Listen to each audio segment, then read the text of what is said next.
여러분, 재혼한 가족 간의 상속 문제로 법정 싸움이 벌어졌습니다. 이런 뉴스를 보신 적 있나요? 우리 가족은 그런 일 없을 거야 라고 생각하신다면 위험합니다. 법은 감정이 아니라 정확한 기준에 따라 움직입니다. 특히 재혼 과정에서는 예상치 못한 분쟁이 터질 가능성이 높습니다. 오늘 제가 말씀드린 내용은 재혼 과정에서 흔히 발생하는 상속 문제와 그 해결책입니다. 지금부터 시작합니다. 한 단어, 한 문장도 놓치지 마세요.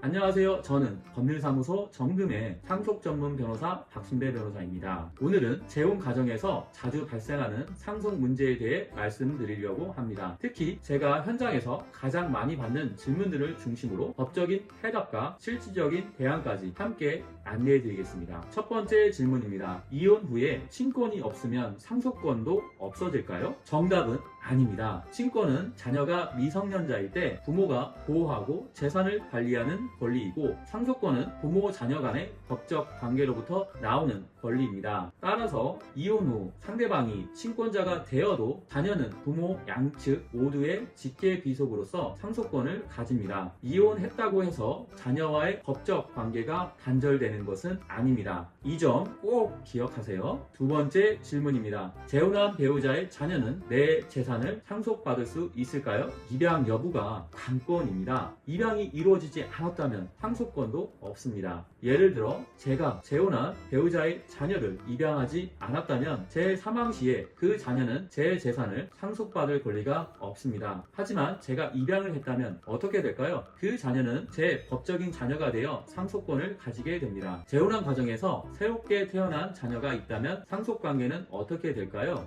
예를 들어 A씨와 B씨가 재혼 후 자녀 C를 출산하였을 때 A씨가 사망했다면 C와 기존 자녀 D 모두 A씨의 상속인이 됩니다. 반대로 B씨가 사망할 경우 C만 상속인이 되고 D는 상속권이 없습니다. 이처럼 가족 구성원에 따라 상속관계는 다르게 결정됩니다. 입양의 종류에 따라서도 상속권이 달라질 수 있다는 점 혹시 아시나요? 일반 입양의 경우 입양된 자녀는 친생 부모와 입양 부모 양쪽 모두의 상속권을 가지게 됩니다. 반면 친양자 입양은 친생 부모와의 법적 관계가 단절되고 입양 부모의 상속권만 가지게 됩니다. 예를 들어 새아버지가 자녀를 친양자 입양했다면 그 자녀는 친아버지의 재산을 상속받을 수 없게 됩니다. 입양 방식에 따라 상속관계가 이렇게 달라질 수 있기 때문에 신중히 선택해야 합니다. 그럼 이런 복잡한 상속 문제를 예방하려면 어떻게 해야 할까요? 가장 좋은 방법은